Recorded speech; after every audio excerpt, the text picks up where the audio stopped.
All right, hello everybody. Welcome back to another video. Today we are multiplying and dividing integers. Now multiplying and dividing integers, I believe is fairly simple. It really comes down to one thing. What is the sign of your number going to be?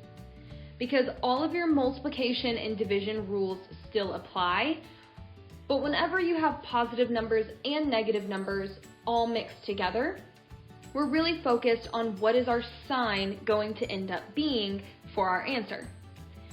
So I've broken it down here a little bit for you here at the bottom in my thought bubble.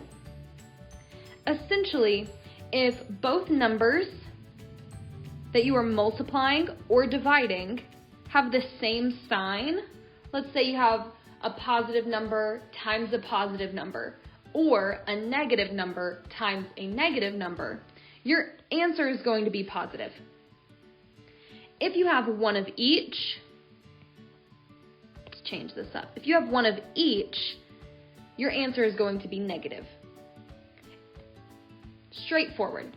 So let's look through a couple of examples. Let's see if we can work through this. Over here on the multiplication side, we have 5 times 3. Well, we can know that 5 times 3 is 15.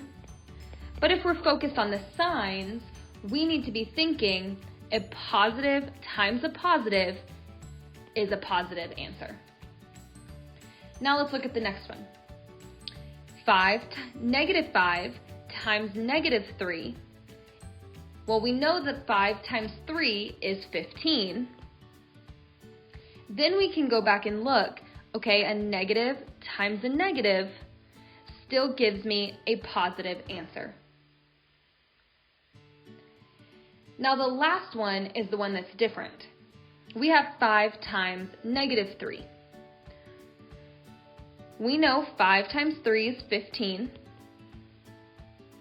Then we can go back and look at our signs. A positive times a negative is going to be a negative answer. So down here we have negative 15. Once again, you can kind of see with these two examples up here, when both of the numbers have the same sign, their answer is positive. But down here, when you have one of each, your answer is negative. Now this rule only applies, this thought bubble down here only applies if you are multiplying or dividing. It does not work for adding and subtracting. Let's go look at these division problems. 12 divided by 6. Positive 12 divided by positive 6. That's going to give me a positive 2. Because that is a positive divided by a positive is going to give me a positive answer. Let's look at the next one. Negative 12 divided by negative 6. A negative divided by a negative is going to be positive, and 12 divided by 6 is 2, so positive 2. Now these two down here are that separate rule that we're looking at. When you have a negative number and a positive number, your answer is going to be negative. And now you can go focus on the numbers. 12 divided by 6 is 2. But whenever you're thinking negative 12 divided by positive 6, we get a negative 2.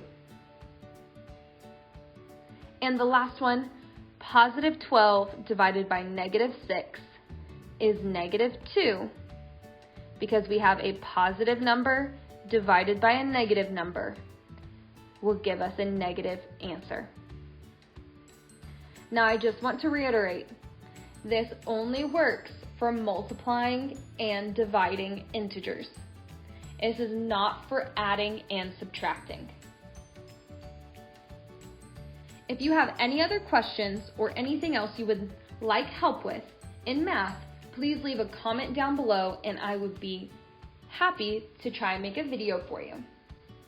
Don't forget to follow us on Facebook and Instagram